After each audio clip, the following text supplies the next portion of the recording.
नमस्कार, मैं हूं शशि। आइए झारखंड की टॉप 25 प्रमुख खबर जानते हैं। हेमंत कैबिनेट की बैठक में 18 प्रस्तावों पर मुहर। सीएम हेमंत सोरेन की अध्यक्षता में मंगलवार को प्रोजेक्ट भवन में झारखंड कैबिनेट की बैठक हुई है। इसमें 18 प्रस्तावों को मंजूरी दी गई, जिसमें राज्य कर्मियों के लिए स्वास्थ्य बीमा योजना और राज्य के विभिन्न अस्पतालों के लिए पद सृजित करने के प्रस्ताव को स्वीकृति मिली है। वहीं चतरा में स्पेशल कोर्ट के गठन का प्रस्ताव पारित किया गया। वहीं कैबिनेट के अनुपूरक बजट की घटनोत्तर स्वीकृति भी दी गई। बैठक में वित्त मंत्री राधाकृष्ण किशोर, मंत्री रामदास सोरेन, दीपक बिरुआ, इरफान अंसारी, संजय प्रसाद यादव समेत अन्य उपस्थित थे। वहीं झारखंड कैबिनेट ने दुमका एयरपोर्ट से नियमित उड़ान के लिए AIE के साथ MOU के प्रस्ताव को स्वीकृति दे दी है। वहीं केस यानी कि अनुसंधानकर्ता को मोबाइल दिया जाएगा।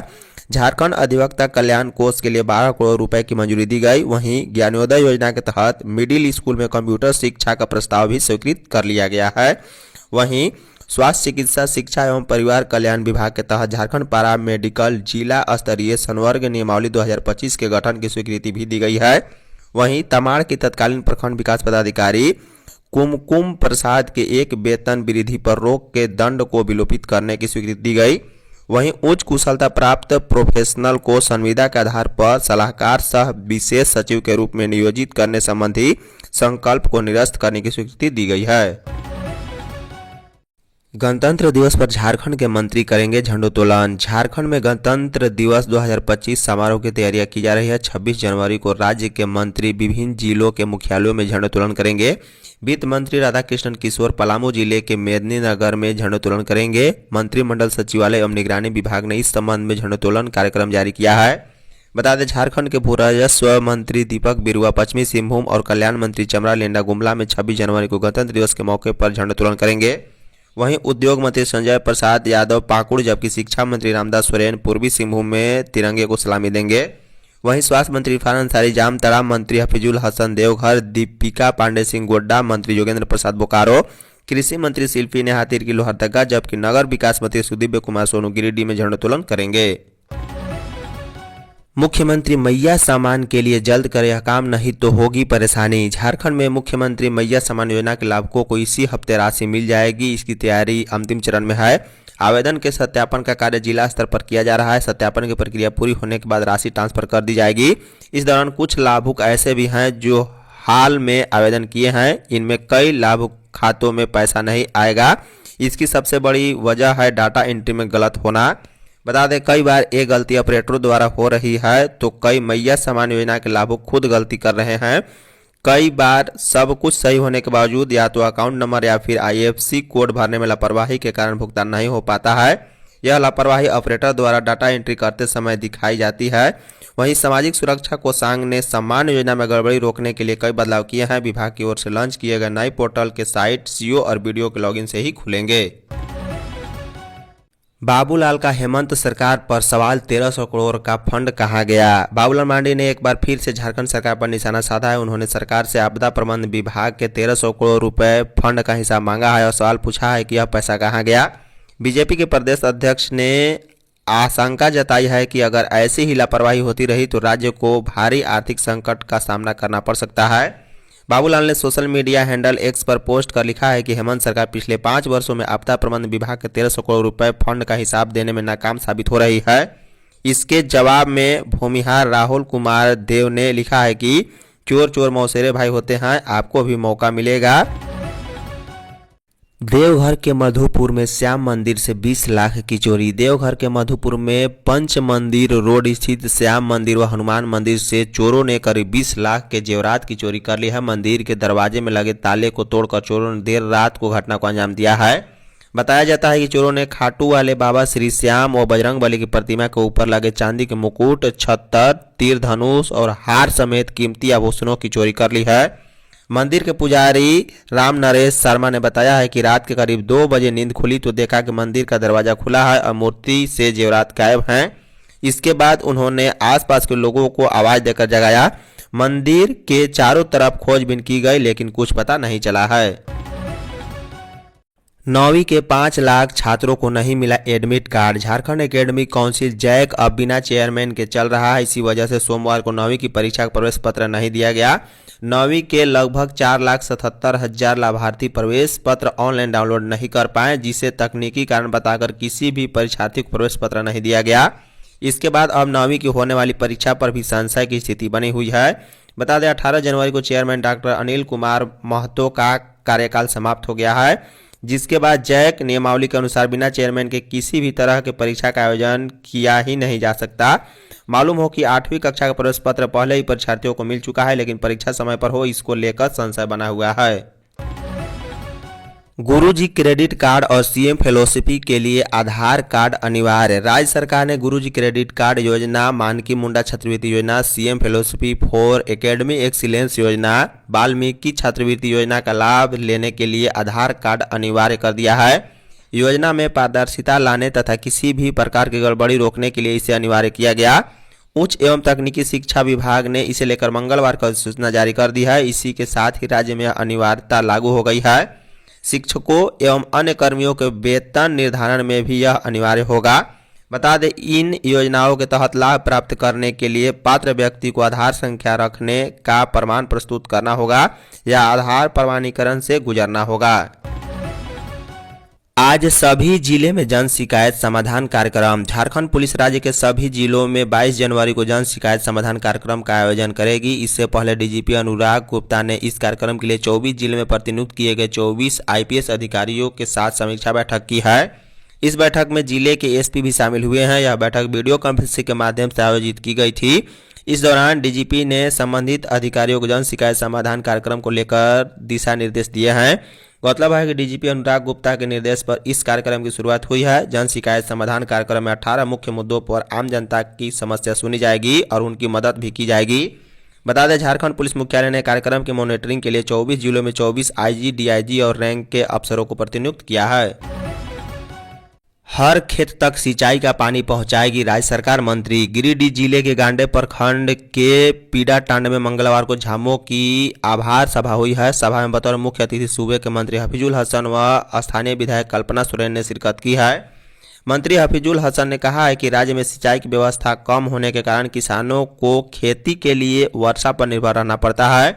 राज्य सरकार हर खेत तक सिंचाई का पानी पहुंचाने की योजना बना रही है। लोगों को अब पेयजल की समस्या से भी जूझना नहीं पड़ेगा।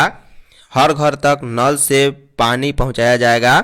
उन्होंने कहा है कि हेमंत सोरेन सरकार की लोकप्रियता से एनडीए गठबंधन घबरा गया है। स्थानीय विधायक कल्पना सोरेन ने कहा है कि हेमंत सोरेन की सरकार राज्य के सर्वांगीण विकास के लिए संकल्पित है। सरकार सभी वर्गों के विकास के लिए काम कर रही है। सरकार के कामकाज से जनता खुश है। हर महीने मैया सम्मान योजना की राशि मिलने से महिलाएं काफी खुश हैं।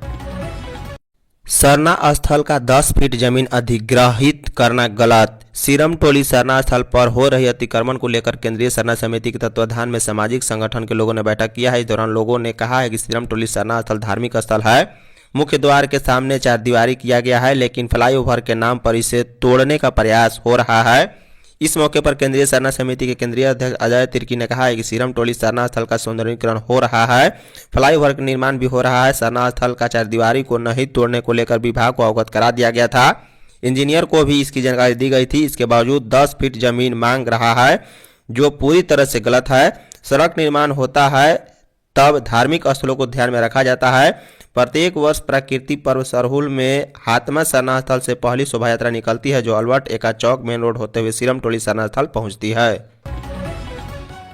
पेशा कानून से आदिवासियों की ग्राम सभा सशक्त होगी समिति। झारखंड में इन दिनों पेशा कानून आदिवासी समाज को चिंतित कर रहा है, क्योंकि यह आदिवासियों की परंपरा व्यवस्था से जुड़ा हुआ एक्ट है। यह लागू होता है तो आदिवासियों की ग्राम सभा पूरी तरह से सशक्त हो जाएगी।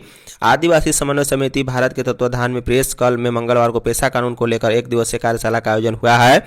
इस मौके पर संथाल के माझी परगना, पढ़ा राजा, पाहन, कोटवार और पाइन भोरा शामिल हुए हैं। वक्ताओं ने कहा है कि पेशा कानून झारखंड में जल्द लागू करना चाहिए। उन्होंने कहा है कि भारत के 8 राज्यों में पेशा कानून लागू है, झारखंड में भी पेशा कानून लागू होना है। इसके लिए हाई कोर्ट ने सरकार को नियमावली बनाने का आदेश दिया है। इसके बाद से आदिवासी समाज में पेशा कानून को लेकर जगह जगह पर बैठक, सेमिनार, महाबहस व कार्यशाला का आयोजन हो रहा है। झारखंड की 4 लड़कियों का इंडिया अंडर 17 महिला फुटबॉल टीम में चयन। राजधानी रांची की दिव्यानी लिंडा सहित झारखंड की 4 लड़कियों का चयन इंडिया अंडर 17 महिला फुटबॉल टीम के लिए किया गया है। दिव्यानी के अलावा गुमला से अनीता और सूरजमणि कुमारी तथा हजारीबाग से अनुष्का कुमारी का चयन हुआ है। टीम में दिव्यानी लिंडा का चयन देश के लिए गर्व की बात है। वह एक गरीब परिवार से आती है और अब देश की राष्ट्रीय फुटबॉल टीम में अपनी जगह बनाएगी। बता दें, दिव्यानी लिंडा के चयन पर रांची के सांसद संजय सेठ, स्टार वॉरियर्स के संरक्षक और समाज सेवी जगदीश सिंह जग्गू, डॉक्टर शाहनवाज सहित अन्य लोगों ने बधाई दी है और उनकी सफलता की कामना की है। डीड नंबर की हेराफेरी पर लगेगी लगाम, दीपक बिरुआ। राज्य में जमीन संबंधी विवाद और इस पर पनपे भ्रष्टाचार पर अंकुश लगाने के लिए भू राजस्व विभाग के मंत्री दीपक बिरुआ सतत प्रयत्नशील हैं। अपने एक से बढ़कर एक निर्णय लेने के क्रम में ही उन्होंने अब फर्जी डीड पर लगाम लगाने की तैयारी की है। मंत्री ने भू राजस्व विभाग को इसके लिए खास एक्शन प्लान के तहत एनआईसी के सॉफ्टवेयर में सुधार करने का निर्देश दिया है। मंत्री ने फर्जी डीड से किए जाने वाले भ्रष्टाचार पर चिंता जाहिर करते हुए कहा है कि जब कोई व्यक्ति डीड अप्लाई करता है तो संबंधित व्यक्ति को डीड का यूनिक नंबर मिलता है, लेकिन उसमें छोटी मोटी खामियां निकालकर उससे डीड को कैंसिल कर दिया जाता है। लेकिन ठीक करके कुछ ही दिन बाद दोबारा संबंधित व्यक्ति के उसी डीड नंबर को उसके आगे पीछे यूनिक नंबर लगाकर दोबारा डीड अप्लाई करवाया या किया जाता है। इससे भ्रष्टाचार को बढ़ावा मिल रहा है। केंद्र सरकार के 1300 करोड़ का हिसाब दे राज्य सरकार बीजेपी। भाजपा प्रदेश प्रवक्ता एवं गोड्डा के पूर्व विधायक अमित मंडल ने कहा है कि झारखंड सरकार वर्ष 2019 से अब तक राज्य आपदा मोचन निधि से खर्च हुए 1300 करोड़ रुपए का हिसाब नहीं दे पा रही। 15वें वित्त आयोग की सिफारिश राज्य सरकार को विभिन्न क्षेत्रों में स्वास्थ्य क्षेत्र में 2370 करोड़, ग्रामीण स्थानीय निकायों को 6585 करोड़, जबकि नगर निकायों को 3367 करोड़ और आपदा प्रबंध विभाग को 3138 करोड़ रुपए की राशि 2026 तक मिलेगी। 5 साल तक ये मिलेगा। वे मंगलवार को भाजपा प्रदेश कार्यालय में आयोजित प्रेस कॉन्फ्रेंस में बोल रहे थे। भाकपा माओवादियों की बड़ी साजिश नाकाम। सुरक्षा बलों ने मंगलवार को भाकपा माओवादी नक्सली की बड़ी साजिश को नाकाम कर दिया है। एसपी आशुतोष को मिली गुप्त सूचना के आधार पर सुरक्षा बलों ने कराईकेला थाना क्षेत्र सेरेंगदा गांव के कुच्चा टोला के आसपास जंगली क्षेत्र में सुरक्षा बलों लक्षित करने के उद्देश्य से नक्सलियों द्वारा पूर्व में लगाए गए 31 आईडी बरामद किया है। सुरक्षा के दृष्टिकोण से उसे उसी स्थान पर निरोधक दस्ता के सहायता से विनिष्ट किया गया है। साथ ही एक पुराने नक्सली डंप को सुरक्षा बलों के द्वारा ध्वस्त किया गया है।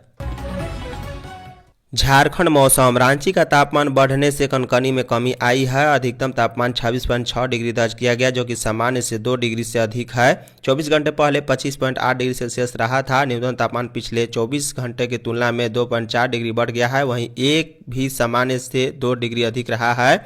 यह मंगलवार को 13.3 डिग्री दर्ज किया गया। आसपास के जिलों के न्यूनतम तापमान में भी 2 से 3 डिग्री तक की वृद्धि हुई है। मौसम विभाग ने अगले 24 घंटे के दौरान राज्य के पूर्वी भागों में घने कुहासे का अलर्ट जारी किया गया है। राज्य के पलामू से संताल तक उत्तरी जिलों में बुधवार से हल्के बादल छाने के आसार व्यक्त किए गए हैं, जबकि राज्य के पूर्वी भागों में पश्चिमी बंगाल से सटे जिले में कोहरा छाने की संभावना है। धन्यवाद।